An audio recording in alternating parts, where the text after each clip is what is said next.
प्यारे साथी नमस्कार, स्वागत है आप सभी का रीपॉइंट क्लासेस पर। दोस्तों उम्मीद करता हूं आप सभी शानदार होंगे, स्वस्थ होंगे और आप सभी अपने आने वाली परीक्षाओं की तैयारी में जी और जान से लगे हुए होंगे। प्यारे साथी, आज हमारा संघर्ष बैच का प्रैक्टिस क्लास 3 होने वाली है। इससे पहले 2 क्लास मैं आपको प्रोवाइड करा चुका हूं। अगर आपने पहली 2 क्लास नहीं देखी हैं तो उन्हें भी देख लें और आपको पीडीएफ हमारे एप्लीकेशन रीपॉइंट क्लासेस पर आपको प्रोवाइड हो चुकी हैं। अगर किसी स्टूडेंट्स को पीडीएफ में कोई प्रॉब्लम आ रही हो तो मुझे कमेंट में बता दें या फिर रीपॉइंट क्लासेस एप्लीकेशन में चैट का ऑप्शन है, वहां पर अपनी बातों को बता दें, समस्या को बता दें कि हमें ये समस्या आ रही है। उस समस्या का सॉल्यूशन आपको 100% दिया जाएगा। तो प्यारे साथी, चलिए इस प्रैक्टिस सेशन 3 को स्टार्ट करते हैं और आज के 25 क्वेश्चन को देखते हैं। ठीक है, ये टॉप 25 क्वेश्चन आपके एग्जाम में, आपके किसी ना किसी एग्जाम में यहां से क्वेश्चन मिलेगा और अनिवार्य है कि क्वेश्चन यहां से मिलेगा। स्टूडेंट्स, क्वेश्चन तो मैं आपको कराऊंगा ही, लेकिन क्वेश्चंस का जो पोस्टमार्टम कराने वाला हूं उस पर आपको विशेष फोकस देना है, क्योंकि भैया आपको क्वेश्चंस का जो मैं पोस्टमार्टम कराने वाला हूं वहां से सारी चीजें क्लियर होने वाली हैं। तो चलिए प्यारे साथी, इस सेशन को स्टार्ट करते हैं। लेकिन उससे पहले अगर आपने रीपॉइंट क्लासेस को सब्सक्राइब नहीं किया है तो जल्दी से रीपॉइंट क्लासेस को सब्सक्राइब कर लें और भैया बेल आइकन को प्रेस कर दें ताकि आपको हमारी डेली की क्लास की नोटिफिकेशन टाइम टू टाइम मिलती रहे। ठीक है, तो चलिए प्यारे साथियों, आज का फर्स्ट क्वेश्चन आपकी स्क्रीन पर है, जल्दी से बताइएगा। पंचायती राज्य विषय क्या है? जल्दी से बताइएगा, पंचायती राज्य विषय है। फर्स्ट क्वेश्चन है हमारा, पंचायती राज्य विषय है। किसका विषय है? जल्दी से बताइएगा, पंचायती राज्य विषय। जो स्टूडेंट्स पंचायती राज्य विषय है ये राज्य सूची, राज्य की सूची में आता है। किसमें? राज्य की सूची में आता है और ये राज्य सूची का विषय है। जो पंचायती राज है ये राज्य सूची का विषय है। चलिए मैं आपको पंचायती राज्य के बारे में कुछ अपडेट दूं। स्टूडेंट, जो पंचायती राज है ये पंचायती राज विषय जो है ये राज्य सूची में आता है। जैसे हमने अभी बात की, पंचायती राज ग्रामीण भारत में स्थानीय स्वशासन की एक प्रणाली है। आपसे पूछा जाए पंचायती राज किसकी प्रणाली है तो पंचायती राज ग्रामीण भारत में स्थानीय स्वशासन की प्रणाली है। ठीक है, पंचायती राज के बारे में और बात करें तो पंचायती राज व्यवस्था भारतीय संविधान के भाग 9 में परिभाषित है। किसमें? पंचायती राजभाषा, पंचायती राज व्यवस्था भारतीय संविधान के भाग 9 में व्यवस्थित है। पंचायती राज व्यवस्था में ग्राम पंचायतें, समितियां और जिला परिषदें शामिल हैं। ठीक है, क्या क्या? पंचायती राज व्यवस्था में ग्राम पंचायतें, ठीक है, पंचायत समितियां और जिला परिषदें शामिल हैं। ठीक है, पंचायती राज का मकसद आर्थिक विकास, सामाजिक न्याय और जमीनी स्तर पर लोकतंत्र को बढ़ावा देना है। पंचायती राज्य की शुरुआत 2 अक्टूबर 1956 को राजस्थान के नागौर जिलों में हुई थी। किसमें? पंचायती राज्य की जो शुरुआत हुई थी वो 2 अक्टूबर 1959 के राजस्थान के नागौर जिले में हुई थी। ठीक है, 73 में संविधान संशोधन 1992 के जरिए भारत में पंचायती राज व्यवस्था का गठन किया गया था। आपसे पूछा जाए पंचायती राज व्यवस्था का गठन कब किया गया था तो 73 में संविधान संशोधन 1992 के जरिए भारत में पंचायती राज व्यवस्था का गठन किया गया था। ठीक है, पंचायती राज संस्थाओं में सीटों का आरक्षण समाज के वंचित वर्गों का प्रतिनिधित्व सुनिश्चित करने का एक तरीका है। पंचायती राज से जुड़े मामलों को देखने के लिए पंचायती राज मंत्रालय का गठन मई 2004 में हुआ था। ठीक है, ये सारी बातें क्लियर हो गई। अगर ये सारी बातें क्लियर हुई हैं तो जल्दी से सेशन को एक लाइक कीजिएगा और सभी बताएंगे कि सेशन कैसा लग रहा है। ठीक है, पंचायती राज से अगर एक भी क्वेश्चन आता है तो इससे बाहर आपके किसी भी एग्जाम में नहीं जाने वाला है। ठीक है, चलिए नंबर 2 क्वेश्चन है हमारा, निम्न में से समवर्ती सूची का विषय नहीं है। जल्दी से बताइएगा, निम्न में से समवर्ती सूची का विषय नहीं है। भैया समाचार पत्र बिल्कुल है समवर्ती सूची का विषय। परिवार नियोजन बिल्कुल है संवर्ती सूची का विषय, कारखाना भी बिल्कुल है भैया संवर्ती सूची का विषय, लेकिन क्या नहीं है, तो लोक स्वास्थ्य जो है ये संवर्ती सूची का भैया विषय नहीं है। संवर्ती सूची की मैं बात करूं, जो हमारा संविधान है उसमें जो भैया संवर्ती सूची की धारणा ली गई है, जो संवर्ती सूची की धारणा ली गई है वो कहां से ली गई है? संवर्ती सूची की धारणा, भारत के संविधान में संवर्ती सूची की धारणा भैया कहां से ली गई है? तो ऑस्ट्रेलिया से ली गई है। कहां से? ऑस्ट्रेलिया से ली गई है। ठीक है, ऑस्ट्रेलिया से। ठीक है, मैं वही बात करूं भैया, जो संवर्ती सूची है इसमें केंद्र सरकार, ठीक है, केंद्र सरकार और भैया राज्य सरकार, ठीक है, राज्य सरकार दोनों ही इसमें भैया कानून बना सकती हैं, दोनों ही भैया इसमें कानून बना सकती हैं। मैं बात करूं वर्तमान में संवर्ती सूची में विषय कितने हैं? वर्तमान में मैं बात करूं तो भैया वर्तमान में संवर्ती सूची में 52 विषय हैं। जब संविधान लागू हुआ था भैया, जब संविधान लागू हुआ था उस समय विषय कितने थे? संविधान लागू होने के समय इसमें विषय कितने थे? विषय कितने थे? तो भैया तब विषय इसमें 47 थे। कितने थे? 47 थे। ठीक है, 47 थे भैया। जो साल 1976 के 42वें संशोधन के जरिए भैया राज्य सूची के पांच भैया क्या करे गए थे? 5 विषयों को संवर्ती सूची में जोड़ा गया था। कब? साल 1976 में 42वें संशोधन के जरिए राज्य सूची के 5 विषयों को संवर्ती सूची में जोड़ा गया था। ये भी आपको याद रखना है। मैं वहीं आपसे बात करूं तो जल्दी से बताइएगा, संविधान को लागू कब किया गया था? संविधान को लागू कब किया गया था? जल्दी से बताइएगा। ठीक है, ये क्वेश्चन आपके लिए, संविधान को लागू कब किया गया था? संवर्ती सूची से अगर कोई भी क्वेश्चन आता है तो यहां से बाहर नहीं जाएगा। संवर्ती सूची का विषय नहीं है लोक स्वास्थ्य है। संवर्ती सूची भैया की धारणा कब ली गई थी? कहां से ली गई है? भारत के संविधान में संवर्ती सूची की धारणा कहां से ली गई है? ऑस्ट्रेलिया से ली गई है। मैं बात करूं तो केंद्र सरकार प्लस राज्य सरकार दोनों ही इसमें कानून बना सकते हैं। मैं बात करूं भैया वर्तमान में संवर्ती सूची में विषय तो 52 है, और जब संविधान लागू हुआ था तब इसमें विषय भैया 47 थे। राइट, इतना क्लियर है? चलिए भैया आगे बढ़ते हैं। स्क्रीनशॉट लेना हो तो स्क्रीनशॉट ले सकते हैं। आगे बढ़ते हैं स्टूडेंट्स। नेक्स्ट क्वेश्चन है, अंतर्राज्यीय परिषद का गठन संविधान के किस अनुच्छेद के अंतर्गत किया गया था? अंतर्राज्यीय परिषद का गठन संविधान के किस अनुच्छेद के अंतर्गत किया गया था? जल्दी से बताएं, अंतर्राज्यीय परिषद का गठन संविधान के किस अनुच्छेद के अंतर्गत किया गया था? तो भैया जो अनुच्छेद 263 है इसके तहत ही अंतर्राज्यीय परिषद का गठन हुआ था। ठीक है, अनुच्छेद 263 के जरिए अंतर्राज्यीय परिषद का गठन हुआ था। ऑप्शन भी राइट हो जाएगा। मैं बात करूं यहीं पर अनुच्छेद 293 किससे रिलेटेड है? तो भैया जो राज्यों द्वारा उधार लेने से ये भैया जुड़ा है, उधार लेने से जुड़ा है 293। मैं बात करूं अनुच्छेद 280 तो भैया वित्त आयोग का गठन भैया अनुच्छेद 280। ठीक है, वित्त आयोग का गठन भैया किसके जरिए होता है? वित्त आयोग का गठन तो राष्ट्रपति के जरिए होता है। किसके द्वारा?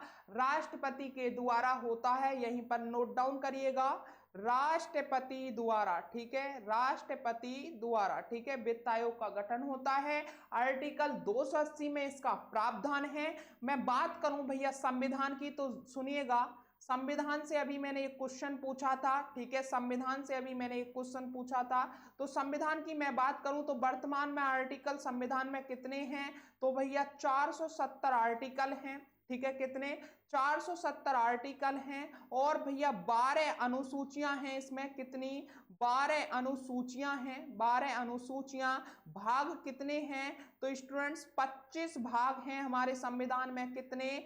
25 भाग हैं। आर्टिकल 470, 12 अनुसूचियां, 25 भाग हैं और भैया अभी तक इसमें 105 संशोधन भैया हो चुके हैं। ठीक है, संविधान में 470 आर्टिकल, 12 अनुसूचियां, 25 भाग और अभी तक 105 संशोधन इसमें हो चुके हैं। मैं बात करूं तो संविधान को कब लागू किया गया था, जल्दी से बताएं, संविधान को कब लागू किया गया था? इससे पहले मैं आपसे पूछूं तो संविधान को कब अपनाया गया था? तो लिखें भैया, यहां पर नोट डाउन करेंगे 26 नवंबर। ठीक है, यहां पर लिखिएगा 26 नवंबर 1949 को संविधान को अपनाया गया। ठीक है, अपनाया गया। वही नोट डाउन करेंगे 26 जनवरी भैया 1950 को संविधान लागू किया गया। ठीक है, लागू किया। ये सारी चीजें स्क्रीनशॉट लीजिएगा। 26 नवंबर 1949 को संविधान अपनाया गया, 26 जनवरी 1950 को संविधान लागू किया गया। राइट, चलिए आगे बढ़ते हैं। नेक्स्ट क्वेश्चन देखिएगा, योजना आयोग क्या है? ठीक है, तो जल्दी से बताइएगा, योजना आयोग क्या है? संवैधानिक निकाय है? नहीं भैया। ठीक है, तदर्थ निकाय है? नहीं भैया, इनमें से कोई नहीं। पहले एक ऑप्शन और रह गया है, असंवैधानिक निकाय है। बिल्कुल सही, जो योजना आयोग है वो असंवैधानिक निकाय है। ठीक है, असंवैधानिक निकाय है। मैं बात करूं भैया योजना आयोग की स्थापना कब हुई थी, इसकी स्थापना की बात करूं तो स्टूडेंट्स, योजना आयोग की जो स्थापना हुई थी वो 15 मार्च का भैया 15 मार्च 1950 को भैया योजना आयोग की भैया क्या हुआ था, इसकी स्थापना हुई थी। इसके अध्यक्ष की बात करूं, इसके अध्यक्ष कौन होते हैं? इसके अध्यक्ष भैया प्रधानमंत्री होते हैं। कौन? प्रधानमंत्री इसके अध्यक्ष होते हैं। इसके हेडक्वार्टर की बात करूं, इसका हेडक्वार्टर कहां है? नई दिल्ली। ठीक है, नई दिल्ली में था। ठीक है, कहां पर था? नई दिल्ली में था। लेकिन स्टूडेंट्स एक और डेट याद रखिएगा, 13 अगस्त 2014 में 2014 को योजना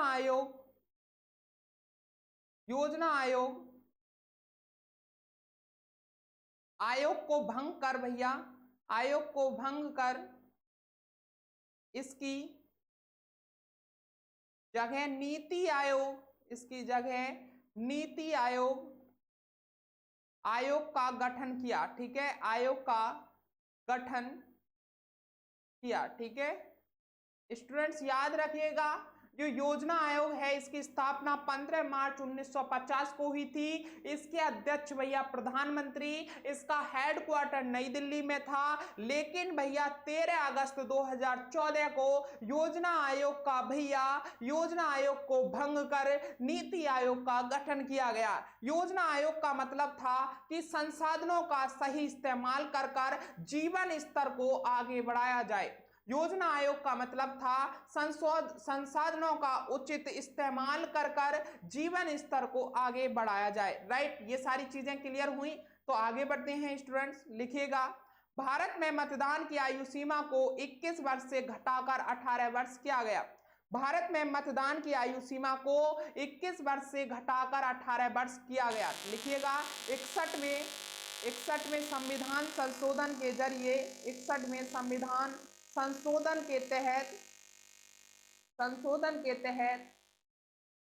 1989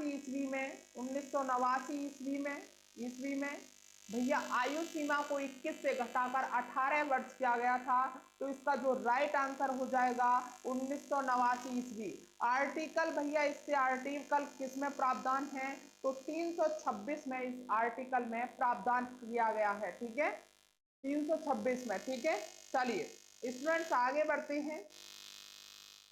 नेक्स्ट देखिएगा, विधान परिषद का सदस्य बनने के लिए निर्धारित न्यूनतम आयु क्या है? विधान परिषद का सदस्य बनने के लिए भैया न्यूनतम आयु क्या है? तो जो न्यूनतम आयु है वो 30 वर्ष है विधान परिषद का सदस्य बनने के लिए।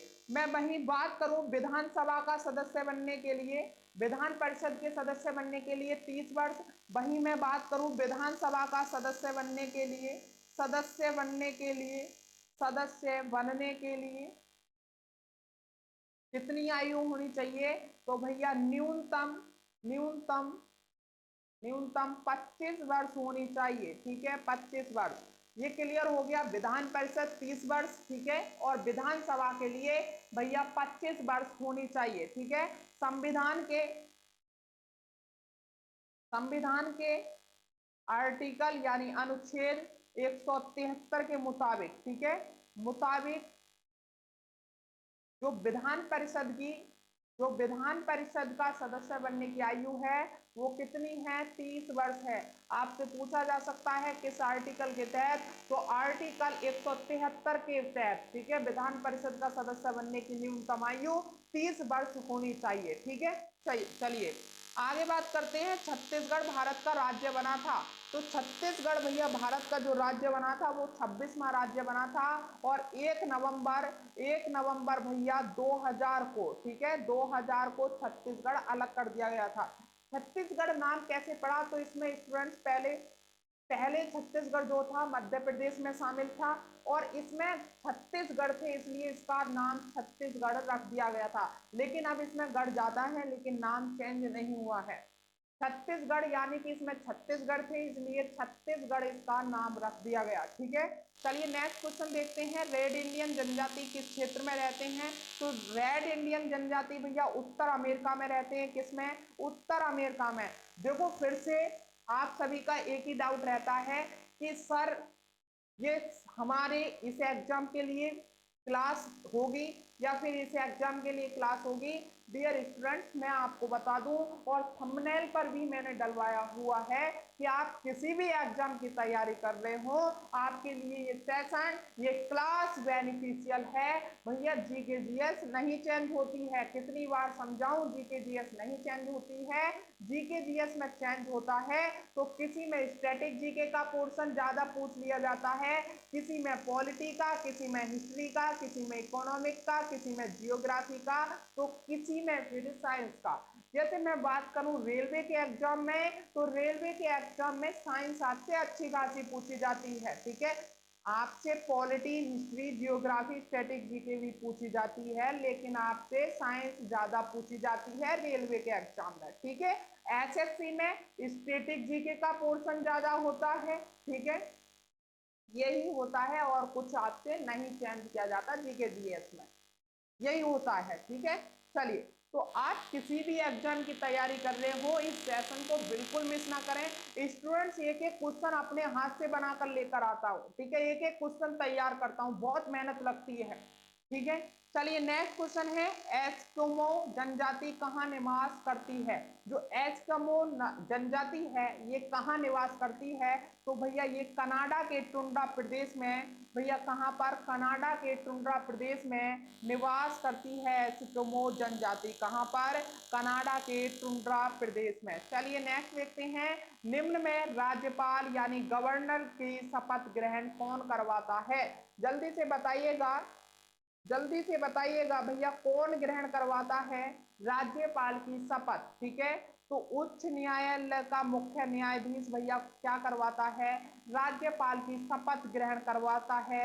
और इसका प्रावधान किस आर्टिकल में है? तो आर्टिकल 159 में इसका प्रावधान दिया गया है। ठीक है, चलिए अफ्रीका की मूलभूत जनजाति पिग्मीज किस नदी के घाटी में पाए जाते हैं? कई बार ये आपके एग्जाम में क्वेश्चन पूछा गया है कि अफ्रीका की मूलभूत जनजाति पिग्मीज किस नदी के किनारे पाए जाते हैं? तो भैया ये कांगो बेसिन नदी के किनारे पिग्मीज जनजाति पाई जाती है।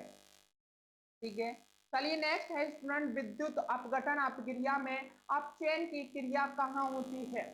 विद्युत अपघटन अभिक्रिया में अपचयन की क्रिया कहाँ पर होती है? तो भैया कहाँ पर होती है? कैथोड पर होती है। कहाँ पर? कैथोड पर होती है। ठीक है, देखो मैं आपके लिए थोड़ा सा समझाऊं। एक सर्किट होता है, ठीक है, इसको समझो एक सर्किट है, ठीक है, एक सर्किट है। और एक इस सर्किट में भैया एक तरफ क्या होता है, एक तरफ भैया धनायन होता है और एक तरफ ऋणायन होता है। धनायन की तरफ भैया एनोड किरणें होती हैं, कौन सी, एनोड होता है। और ऋणायन पर भैया क्या होता है, कैथोड होता है। भैया क्या होता है, ठीक है, ऋण आयन पर भैया क्या होता है, ऋण आयन पर भैया एनोड होता है, ठीक है, और धन आयन पर कैथोड होता है, ठीक है, कैथोड होता है। अब इनमें के संपर्क से, कैथोड के संपर्क से भैया जो ऋण आयन, जो धनायन है, जब कैथोड का संपर्क होता है तो इसमें से जो आने वाला धातु है, जो धातु आयन है, इसमें इलेक्ट्रॉन ग्रहण कर लेता है। क्या कर लेता है, इसमें इलेक्ट्रॉन ग्रहण कर लेता है। क्या भैया, इलेक्ट्रॉन ग्रहण करके और इस प्रक्रिया में अपचयित हो जाता है। क्या हो जाता है, अपचयित हो जाता है। और विद्युत प्रेरित भैया, विद्युत प्रेरित अपयन, विद्युत विद्युत भैया अपवर्ती की ये भैया अपचयन क्रिया कहलाती है। क्या कहलाती है, जब भैया एक सर्किट में धन आयन में कैथोड भैया, कैथोड में भैया इलेक्ट्रॉन भैया परिभाषित होती है, इलेक्ट्रॉन भैया, इलेक्ट्रॉन इसमें भैया ग्रहण कर जाती है, तब भैया क्या होता है, इसमें एक प्रक्रिया होती है और उसी प्रक्रिया को भैया अपचयित प्रक्रिया कहते हैं। जो ये विद्युत अपघटन अभिक्रिया है वो इसी के जरिए भैया परिभाषित होती है। ठीक है, चलिए आगे बढ़ते हैं स्टूडेंट। किसी यौगिक के में क्षारीय धातु का ऑक्सीकरण संख्या का मान कितना होता है, किसी यौगिक में क्षारीय धातु का ऑक्सीकरण संख्या का मान कितना होता है, तो भैया +1 होता है। कितना, +1 होता है क्षारीय धातु का ऑक्सीकरण संख्या का मान। ठीक है, नेक्स्ट देखिएगा, ऑक्सीकरण संख्या का मान होता है 0 भी होता है, धनात्मक भी होता है, ऋणात्मक भी होता है, तो इसका ऑप्शन सभी हो जाएगा। चलिए नेक्स्ट देखिएगा, ऊष्माक्षेपी अभिक्रिया को कहा जाता है, तो ऊष्माक्षेपी अभिक्रिया को भैया दहन अभिक्रिया कहा जाता है। क्या, दहन अभिक्रिया क्या कहा जाता है। नीला धोता को जलीय घोल में किस गुण का होता है, जो नीला धोता का जलीय गुण होता है, जलीय घोल होता है, वह किस गुण का होता है, तो भैया अम्लीय गुण का होता है। किसका, अम्लीय गुण का होता है। चलिए, पॉलीथीन किस अभिक्रिया के द्वारा बनाया जाता है, तो पॉलीथीन भैया बहुलीकरण अभिक्रिया के द्वारा बनाया जाता है। किसके द्वारा, बहुलीकरण अभिक्रिया के द्वारा बनाया जाता है। ठीक है, किसके द्वारा, बहुलीकरण अभिक्रिया के द्वारा बनाया जाता है। नेक्स्ट क्वेश्चन देखिएगा, नेक्स्ट निम्न में से किसमें मौलिक एसिड पाया जाता है, जल्दी से बताइएगा, निम्न में से किस में मौलिक एसिड पाया जाता है, मौलिक एसिड। तो स्टूडेंट जो मौलिक एसिड पाया जाता है भैया वो सबसे ज्यादा सेब में पाया जाता है। किस में, सबसे ज्यादा सेब में पाया जाता है। ठीक है, चलिए मुझे बताइएगा टमाटर में कौन सा एसिड पाया जाता है, टमाटर में कौन सा एसिड पाया जाता है, टमाटर में कौन सा एसिड पाया जाता है, जल्दी से बताइएगा, टमाटर में कौन सा एसिड पाया जाता है। ठीक है, चलिए मैं आपके लिए लिखवाऊं, तो टमाटर में भैया कौन कौन सा एसिड होता है, साइट्रिक लिखना, साइट्रिक एसिड टमाटर में होता है, मौलिक एसिड भी टमाटर में पाया जाता है। ठीक है, लेकिन सबसे ज्यादा मौलिक एसिड भैया सेब में पाया जाता है, मौलिक एसिड। ठीक है, और भैया ऑक्जेलिक एसिड, ये भी कहाँ पाया जाता है, ऑक्जेलिक एसिड ये कहाँ पाया जाता है, तो ये भी भैया किसमें, टमाटर में पाया जाता है। वहीं मैं इमली में बात करूं तो टार्ट्रिक, टार्ट्रिक अम्ल भैया किसमें पाया जाता है, टार्ट्रिक अम्ल तो भैया इमली में पाया जाता है। वहीं मैं बात करूं अंगूर में, तो अंगूर में भी टार्ट्रिक अम्ल भैया, टार्ट्रिक अम्ल और भैया आपका मौलिक अम्ल। ठीक है, मौलिक अम्ल, मौलिक अम्ल और भैया साइट्रिक अम्ल। ठीक है, साइट्रिक अम्ल ये सभी कहाँ पर पाए जाते हैं, ये सभी किस में पाए जाते हैं, अंगूर में पाए जाते हैं। सेब में मौलिक एसिड पाया जाता है। नेक्स्ट क्वेश्चन देखिएगा स्टूडेंट, भारतीय जीवन बीमा निगम की स्थापना कब हुई थी, तो भैया कब हुई थी? 1 सितंबर 1956 को भैया भारतीय जीवन बीमा निगम की स्थापना हुई थी 1956 में। ऑप्शन ए राइट हो जाएगा। इसका हेडक्वार्टर कहाँ पर है? तो मुंबई में है। इसका हेडक्वार्टर कहाँ है? मुंबई में है। नेक्स्ट क्वेश्चन देखते हैं, झींगा किस संघ का सदस्य है? झींगा किस संघ का सदस्य है? तो भैया आर्थ्रोपोडा आर्थ्रोपोडा संघ का भैया झींगा सदस्य होता है। और इस आर्थ्रोपोडा के भैया कुछ और सदस्य हैं, जैसे तिलचट्टा भी भैया इसी आर्थ्रोपोडा संघ का भैया सदस्य है। और भैया खटमल जो होता है, खटमल, ठीक है, जो 4 पाइयों में होता है, ये भी भैया आर्थ्रोपोडा संघ का है। टिड्डा कहाँ का है? ये भी आर्थ्रोपोडा का है। तितली, ठीक है, बिच्छू बिच्छू मकड़ी, केकड़ा, ये सभी आपको याद रखने हैं। केकड़ा और दीमक ये किस संघ के हैं? तो भैया ये आर्थ्रोपोडा संघ के सदस्य हैं। कौन कौन से? तिलचट्टा, खटमल, बिच्छू, टिड्डा, तितली, केकड़ा, दीमक, ठीक है, ये सभी आर्थ्रोपोडा संघ के सदस्य हैं। नेक्स्ट देखिएगा, निम्न में से कौन उड़ने वाला स्तनपायी है? हाँ बिल्कुल स्क्रीनशॉट लीजिएगा, ठीक है। देखिएगा निम्न में से कौन उड़ने वाला स्तनपायी है? तो भैया चमगादड़ स्तनपायी है उड़ने वाला। शुतुरमुर्ग नहीं है, पेलिकान नहीं है, जगुआर नहीं है, ठीक है। चलिए नेक्स्ट क्वेश्चन है, गर्म रुधिर वाले जंतु वे होते हैं जो अपने शरीर के ताप क्रम को भैया क्या करते हैं? हमेशा एक साथ बनाए रखते हैं। ऑप्शन सी राइट हो जाएगा। सबसे बड़ा ग्रह कौन सा है? जल्दी से बताइएगा। पहले तो मुझे बताइए हमारे सौर मंडल में ग्रह कितने हैं? तो भैया लिखिएगा हमारे सौर मंडल में, ठीक है, सौर मंडल में कितने? 8 ग्रह हैं। कितने? 8 ग्रह हैं, ठीक है। कोई बताएगा कौन कौन से 8 ग्रह हैं? नाम बताइएगा। 8 ग्रह कौन कौन से हैं? ठीक है, कितने ग्रह हैं? 8 ग्रह हैं। लिखिएगा नंबर 1 बुध, ठीक है, शुक्र, ठीक है, शुक्र, पृथ्वी, मंगल, ठीक है, बृहस्पति, लिखिएगा भैया शनि, ठीक है, यूरेनस, लिखिएगा भैया नेपच्यून, ठीक है, यूरेनस, नेपच्यून, कितने हो गए? 1 2 3 4 5 6 7 8, यही है भैया 8 हमारे सौर मंडल में ग्रह। तो बात करें सबसे बड़ा ग्रह कौन सा है? तो जो सबसे बड़ा ग्रह है वो भैया हमारे सौर मंडल में बृहस्पति है। मैं यही बात करूं सबसे छोटे ग्रह की, तो भैया जो हमारा सबसे छोटा ग्रह है वो कौन सा है? बुध है, ठीक है, कौन सा है? बुध है। स्टूडेंट्स एक और बात, ठीक है, हमारे सौरमंडल में 5 बौने ग्रह हैं। कौन से? 5 बौने ग्रह, नाम लिखिएगा जल्दी से फटाफट, ठीक है। सेरेस, ठीक है, नंबर 2 भैया प्लूटो, ठीक है, नंबर 3 भैया होमिया, ठीक है, नंबर 4 भैया कौन सा है? नंबर 4 होता है माकेमेक, ठीक है, और नंबर 5 यहाँ पर लिखना भैया एरिस, ठीक है, नंबर 5 कौन सा है? एरिस। ये भैया क्या है? हमारे 5 बौने ग्रह हैं, ठीक है। हमारे सौर मंडल में 8 ग्रह होते हैं, बुध, शुक्र, पृथ्वी, मंगल, बृहस्पति, शनि, यूरेनस, नेपच्यून, ठीक है। और हमारे सौर मंडल में 5 बौने ग्रह भी हैं, सेरेस, प्लूटो, होनिमिया, ठीक है, मैकमेक एरिस, ठीक है, होमिया और मैकमेक एरिस, ठीक है, ये कौन से हैं? 5 बौने ग्रह हैं। यही मैं बात करूं सबसे बड़ा ग्रह कौन सा है? तो बृहस्पति है। और सबसे छोटा ग्रह भैया कौन सा है? तो बुध है, ठीक है। इतनी बात क्लियर। ये आपके एग्जाम में पूछा जाएगा 100%, ये किसी ना किसी शिफ्ट में आपसे पूछा जाएगा।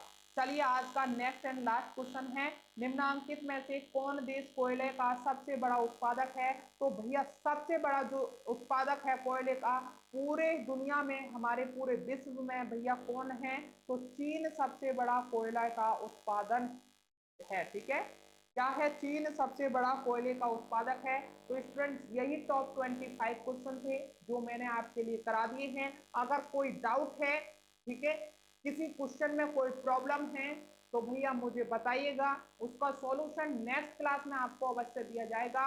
इसकी पीडीएफ भैया कहाँ दी जाएगी, तो इसकी पीडीएफ आपको भैया हमारे रिपॉइंट क्लासेज एप्लीकेशन में मिलेगी। जिन साथियों ने अभी तक रिपॉइंट क्लासेज एप्लीकेशन को डाउनलोड नहीं किया है तो अभी डाउनलोड कर लें। ये सारी पीडीएफ आपको हमारे रिपॉइंट क्लासेज एप्लीकेशन पर मिल जाएगी। स्टूडेंट्स ये डेली आपको सेशन, ये डेली आपको क्लास 10 बजे आपको मिलती रहेगी। कब, 10 बजे। ठीक है, डेली 10 बजे रिपॉइंट क्लासेस पर ये क्लास आपको मिलती रहेगी। तो चलिए स्टूडेंट्स फिर मिलते हैं कौन नेक्स्ट क्लास के साथ में। जब तक के लिए भैया जय हिंद, जय भारत, वंदे मातरम। थैंक यू दोस्तों।